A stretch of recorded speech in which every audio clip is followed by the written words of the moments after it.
Alright guys, what is up? It is Gnomes. I'm here in a game between ElvesRule and SakisSpeed. We're going to go ahead and turn the effects off real quick, just because it does happen to have some pretty long turn timers, or loud turn timers, and that can be annoying.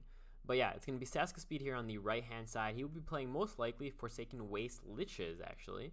And on the left hand side, I'm not sure what ElvesRule is playing. He is top 10. SakisSpeed is also quite good as a player, so I would say they're about even. Give a slight lead to ElvesRule just because he is playing KF, while SakisSpeed does play kind of a bit of everything. And ElvesRule only plays KF. So when he plays two things. He plays KF and he plays mix for whatever reason. And those are what I've seen him play most. And when he plays those battle groups or faction, he is very good. But I haven't seen him play much of the else. So, and SakisSpeed is generally quite good. He has some very good decision making often. His battle groups are very wonky sometimes. Like at least when I remember him playing SL equipment based battle group, I thought that was a really cool battle group that you did not see very often. It did really well, and it kind of just fit well into playing against the meta, because the meta was so swing based with large spells that kind of just won you the game, and the anti-spell SL battle group kind of just countered that by first of all playing anti-spell relics such as the Tainted Statue, so basically no spells were being played, but also just so many of his champs were just so hard to kill. I played against him at least once. I know I lost against him once when he was playing that battle group, but I'm not sure if we played more than that. But either way, that SL battle group was really cool. Anyway, so let's get into this game. We do have a first turn Sunglade Dryad, or Dryad? Hold up, I remember being told those. Dryad pronunciation. What was it? Dryad? Dryad. Okay, Dryad. So the Sunglade Dryad here on the left hand side for ElvesRule. Gonna get that sapling out nice and early. Nice because it can move 2 spaces. It has 7 AP, so it can move 2, deploy, and now because he was also first turn, he does not have to be afraid of deploying to move to this bottom font, even though we do have a, now that I think about it, no, okay, it's now going to be his turn, right? Does he double deploy? Ah, there was an invisible champion, okay. Anyway, Dryad can move 2, deploy, and now we already have, look at these stats though. If we kind of add it up, look, 15 plus 43 puts him almost at 60 HP, right? Just because you have this young sapling. Yes, summons are more vulnerable to different types of attacks or swarms or other types of things. But still, if you just add up the HP and damage, I mean, just damage you can't really add up in that same reference, just because damage, you never know if that champion will get the damage off, right? You don't know if the sapling is going to be able to attack before it is killed. But one thing you do know, before the champion is killed, it's going to have to lose all its HP, right? So no matter what, so SakisSpeed will have to go through this 60 HP in one way or another. Now, the most efficient way would be a ritual, right? Just because not only does that instantly kill your enemy for only 3 AP, but it also deals damage, right? It also does, for example, in Ritual Destruction, you'll be dealing 10 extra damage to that enemy. That's really one of the only ways to efficiently deal with these summons. There's a young sapling. I have no idea why he's detected. Grimlick's Eye, okay. So there's a Grimlick's Eye here. For SakisSpeed, either played here or here most likely, and that will detect the Dreamcaster, or Dream Eater, sorry. He has Shadow Spawn, which means, yeah, exactly. We have the Shatter Summons, so the sapling will die after 1 Shatter Summons and an attack, and he can also stay out of range just because of the root. So if he wants, he can just use the Shatter Summons and then stay out of range. We have the Dryad at 7 damage, so he's not really scary. Look at this. So 15 damage dealt to the sapling. One of the better ways to deal with the summons is with this Dream Eater because of the Shatter Summons. Though, again, Shatter Summons, yes, it's 15 free damage, and it's not on the attack chain. It's only 15 damage. As we see here, the young sapling is still alive with 5 HP, so you will have to waste another certain amount of attack or AP to deal with it fully, right? One thing that is nice, though, is that the because of the rooted, he cannot move. Now, here we have the Archmage with healing and ritual destruction. This is one of the most efficient ways to deal with these summons, so there you go. Alright, Dryad can move in, attack once most likely for exactly 7. That will leave the Dream Eater at 30 HP. On the top hand side, we have the Doomringer. Whoa. Oh, he's at 8 damage. That's weird. I thought he was at 7 for some reason. Yeah, 8 damage, my bad. But on the top hand side, this 1v1 is actually quite interesting here. I'm not exactly positive who will win this, because we have the Portal Dancer, which will allow for a very tanky Dreamcaster that is very good in 1v1s. He'll be able to move back and forth. He'll be able to heal up a little bit and be hard to kill and deal an all right amount of damage. Like, no matter what, even if he doesn't get the font, he'll do an efficient amount. He'll be efficient, right? And that's all you really care about, is being efficient. At least as an SP player, that's what you care about. You don't care if your champions die or survive. You just care about being efficient. So if your champion does die, you want him to die and cost more Nora to your enemy. So, and here we have 79 Nora. So let's just round this up to 80 Nora versus, let's say, 70. So 80 versus 70. So we have a 10 Nora lead already on the top hand side. But I believe the Shadecaster, if he's in this font and contests it for a few turns, then every turn that will take 12 Nora from this champion cost. Let's say that's then, if he contests it for 2 turns, he'll be at, minus 24. So then he's at 40 something, 43 Nora. And then you have a 43 Nora that dealt like half damage, half the health of the Doombringer. And Doombringer is an adaptive champion that you do want to leave until the late game. So for SakisSpeed, he's completely fine with just having the Shadecaster move top. On the other hand, the Doombringer with adaptive and the 1v1, as well as the domain, as well as the Metamorphosis, that's really the big thing here. The Metamorphosis can maybe deal with this Portal Dancer and then more efficiently deal with the Shadecaster. Additionally, the Shadecaster is a bit weaker to spells, right? Because he's very strong against the attacks because of the reflexes and evasive, but against spells not so much, just because that gets through the Portal Dancer. So, and if you're playing against an adaptive battle group, you can assume there's going to be a lot of spells such as Grimlock's Bane. What's another singular damaging spell for KF? Not much else, is there? Grimlock's Bane. There's a lot of supporting spells like Memento and Herbal Antidote, that kind of thing. But I can't think of too many singular spells that would deal damage. But either way, the Metamorphosis will help. So this is a very similar or close 1v1. I'm not sure who wins this, to be honest. Alright, we saw an invisible spell played. We have 3 adaptive champions here. So we have Doombringer, Ancestor, Oracle, and Druid. The Druid does not have adaptive, but what she does have is favor. So whenever a spell is played, the Druid will gain 5 extra Nora for her faction, or for her player. And what that means is we just saw a 30 Nora spell be cast. We know it was 30 Nora, or sorry, 35, because adaptive went off for the 4 HP. So here it says that if the spell that was played costs 35 or more Nora, then you will get 4 HP on these champions. And we saw 4 HP gained by them. So we know is a 4 or more Nora spell played. But what we also know is it was invisible. We don't know exactly what was played. It could be a few different things. And that means that because of the favor, it only costs 35 instead of the 30. Sorry, it only costs 30 instead of 35. God damn. Yeah. But yeah, it's going to be, now we know what we have here. We have the adaptive battle group for ElvesRule versus the FW meta. I really like this battle group, or at least this champion in FW meta. Personally, I think this is a very strong champion. Not only do you see here, look, she for 74 Nora is a tanky champion that can move forwards, cause curse to everything in this AoE, as well as blind and curse, and the Oblivion Shield, as well as the Desecration Zone, just against spells. So I think this is a very strong champion and is definitely worth the 1x in a meta FW battle group. Alright, so we see the Moby moving up. We have the double tap, no, 1 attack from Shadecaster, move attack top. We already have 32 HP here. Now, what happens bot? Can you ever get this kill? We have a blind. I don't think you ever try to kill the Ancestor if you're blinding it. But he moves forwards. He can use a ritual if he likes. Destruction? No. Interesting. No ritual of destruction here. The Ancestor is surrounded, so he cannot run away unless the warrior is killed. And there's the Pain Curse, actually. Pain Curse being used. That kills the summon. I mean, he would have liked to use a ritual there, but that's fine too. So, we have a blinded Ancestor. We have the Druid here at 7 damage only. Look, only base 8 damage. The Dryad is a very... the Dryad is a very low base damage champion, meaning that, alright, we have 7, 9. Damn, he has to double tap to be able to kill these warriors because they're at 11 HP.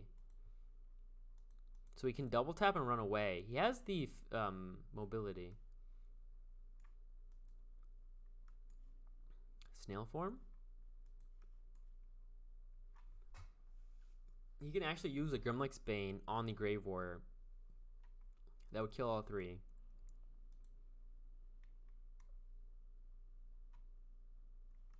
What's he doing? I can't see.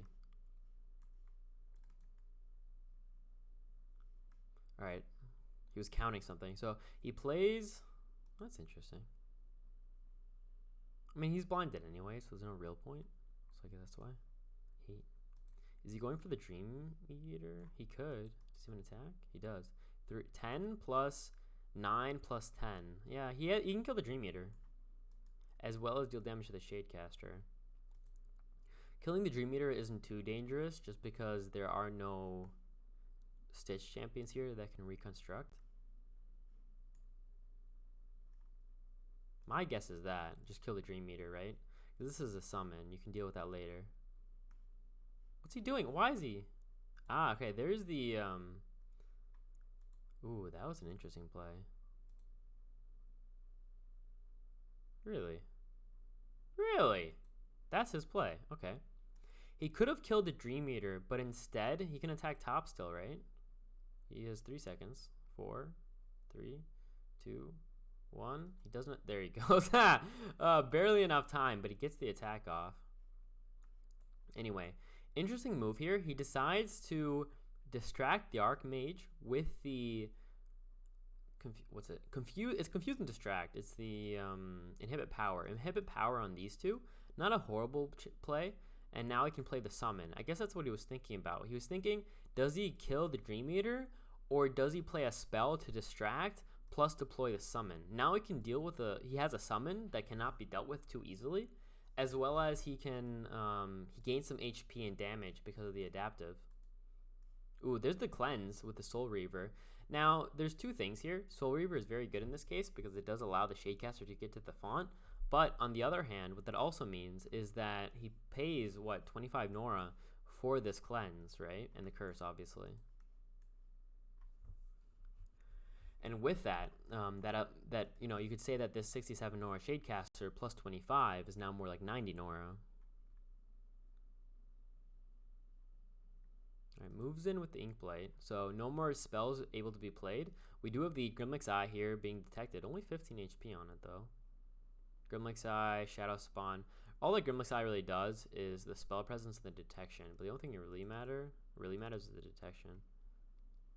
Sabotage on the War Banner is actually kind of huge here. Sabotage is the War Banner. That's actually really big just because it means that the Grave Warriors are at 11 HP instead of 16. Kind of a fun spell played. You don't really see Sabotage too often. But now, what that does mean, though, as an idea, is we know what invisible spell is played. We could have thought it might have been a... I'm not actually sure. What other invisible spells are played? But yeah, the Sabotage. Now we know what it was, at least. So that removes one relic, and a very important relic, in my opinion. I'm not sure if other players, you know, vote the War Banners as highly as I do. But I generally say the War Banners are so insanely strong, you can count them as like 35 to 40 Nora equipment or relics. Alright, so we see Ancestor at 10 damage. We could see actually a perfect kill in the Dream Eater. Is cursed, so generally he would have a bit more, or she. The Doom Eater does have to move top into the font.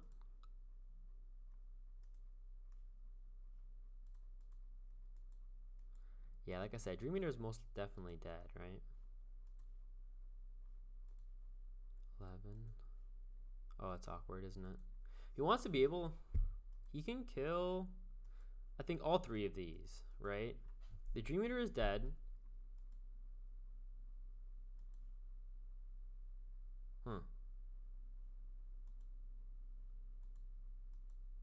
He attacked the relic. I didn't think about that. But now he can't kill the summon. Oh, now he can. What spell was played? Again, an invisible spell. Really? Wow. Does he play 2 sabotages? He played another invisible spell? Crazy. So he played an invisible spell. in order to get the Elven Ancestor to 11 damage through the Cursed. And he's able to kill the summon that way. What's that? What was that? Tree Folk's Blessing played top. That gives... No, it was played bottom. Wait, where is it? Ah, here.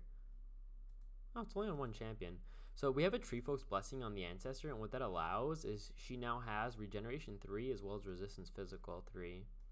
I was gonna say that doesn't make much sense because it's the Shadecaster other than the Pounce, but this is damage magical, so other than that, wouldn't have made that much sense.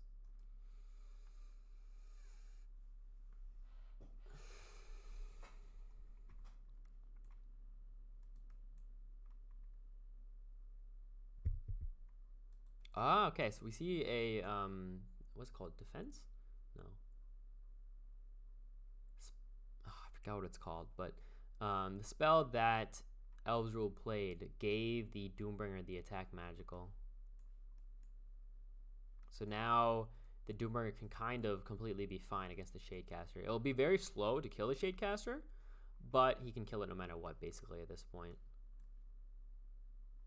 On the other hand, we have some ramping up champions here with the Ancestor and the Oracle.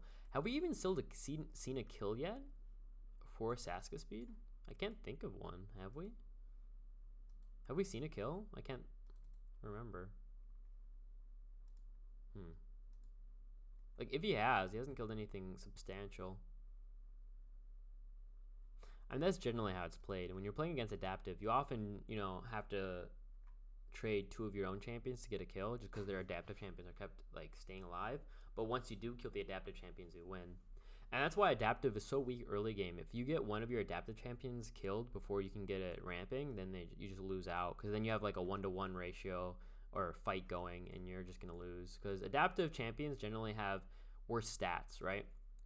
For example, we can see here this Adaptive champion with fucking, 8 base damage. Yeah, the speed is alright, but then everything else is so, like, mediocre. And same for the Oracle. 8 base damage. 4-6 range is nice, I guess. 40 base health, though, right?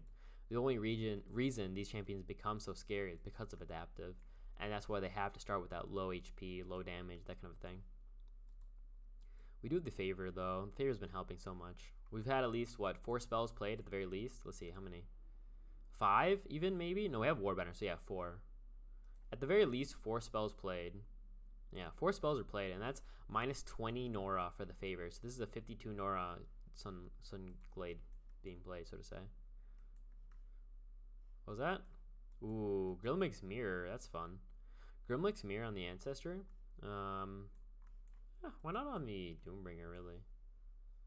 Is it worse? I guess. This is with 8 speed, yeah. So the Grimlick's Mirror basically just copies one of your champions, but that is without its upgrades. So this is only a 53 HP champion, not, base 70 or whatever this is right now. The reason for that is, though, why it's actually so nice is because he becomes deployed, and then you get the 4 HP from the Adaptive. So this is why it has the 9 HP instead of just the +5 from the Warbanner.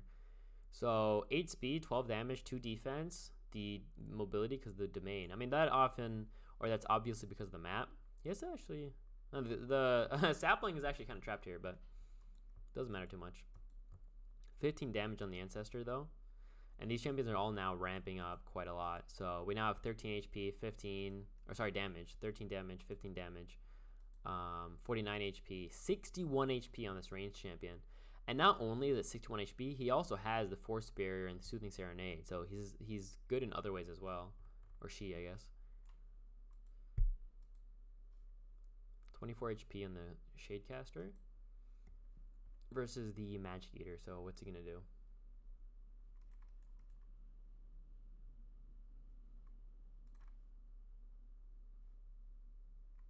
Okay, we're going to probably see either a Bone Prison? Ah, okay, just the Ritual here. Dealing 10 damage to the Druid. Can he get a kill on the Druid? That'd be really important, to be honest. Because he has to get a kill here at one point. If he doesn't get a kill this turn, I think it's GG. He's 11 damage. Not a bad amount of damage. He is -1 defense at the moment. Plus 13. So one spell will kill the Druid. Any spell, really. She's at 9, but I think it's very important that SakisSpeed gets this kill here, because otherwise, I mean, the Druid won't deal too much damage next turn, but he has to start really removing champions. He can't just keep like barely not. Like this 1v1 or this slow style is kind of like advantageous for ElvesRule, right? As an idea. I mean, summons, maybe the summons can bring it. Summons with rituals or something. But generally, you need to get some good trades going. And even though he's not killing an adaptive champion, which is obviously bad, but at least killing something is important. Or what do you teleport top? God damn it. Yeah, there you go. There's the kill. Plays the chain lightning. That does actually quite a amount. Look at that damage though. 20, let's say 20, 30 damage from that spell. It's insane. 30 damage, and I believe that spell only costs 35. It's a very cheap spell. You don't see it very often. It's a bit like Crescendo. Similar to Crescendo, actually. I like it a lot. I don't know. These, like, spells that jump on your enemies and do that is, like, because you want a spell that does, like, 8 to 9 damage at the very least, just so you can get these, you know, low HP kills. That often happens. You won't notice or you won't, like, realize it that often. But in games of Poxnora, you'll often see, like, my god, this champion's alive at fucking 9 HP. There's the kill. Top. Double tap. There you go. You can use that. What was it? Grimlick's Bane? So your Grimlick's Bane is going to get top now with a Grimlick's Bane. Grimlick's Bane, double tap.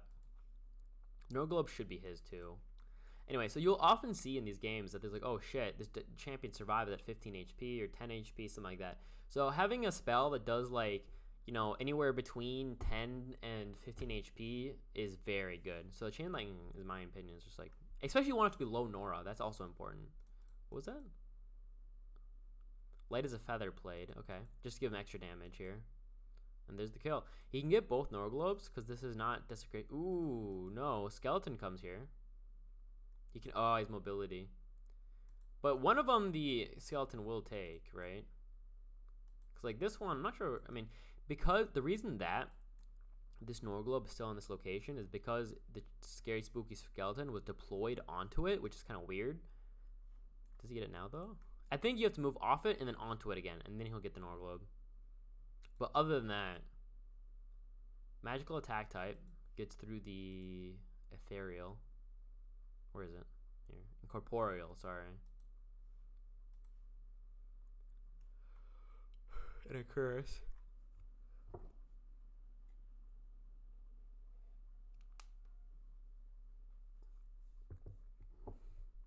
And there's the back and forth as well.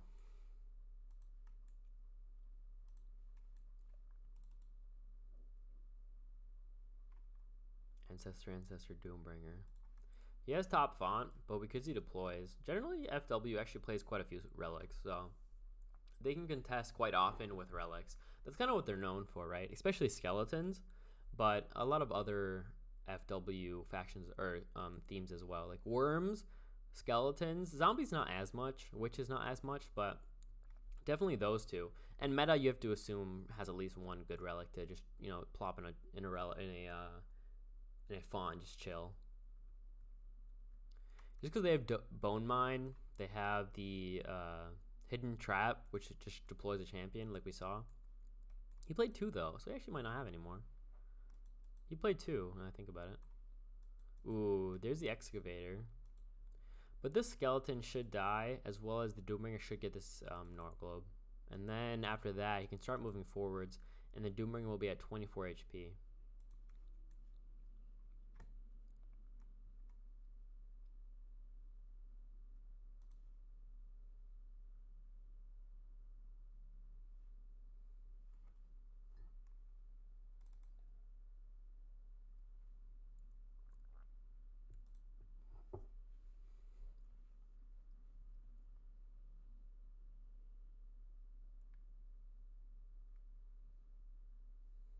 Okay, moves up the Ancestor, the Grimlick's Mirrored one. Lucky that there's so much vegetation here for the domain vegetation. Cursed though, or Hex, I guess. 15 damage on the Oracle, so he's also getting quite tanky, or damaging.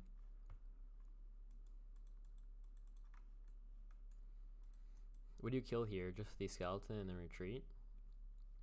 I mean, there's quite a few champions here. There's 4. So even if these 3 champions kill the skeleton, there's still another 4 to come, as well as the summons. I mean, he has top. He has the Norglobe, so he's doing okay top, but he needs to deploy a bit more maybe, just to get a support out or something to get the heals. There's no anti-healing out for SakisSpeed at the moment.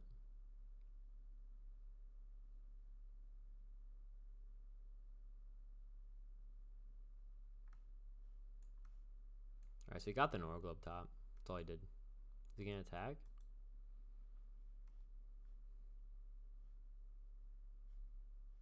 Where are you gonna attack? Top or bottom? What are you doing?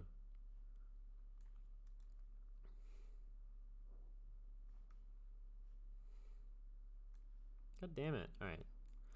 Okay. That's a kill. Ain't it? Yeah, there you go. So that is insane, actually, in all honesty. Ooh, that is crazy. There you go. Crazy. So that was the naturalize. He's not a kill, though, ever. No way. Does he? Oh, he does. Look at that. Oh, my God.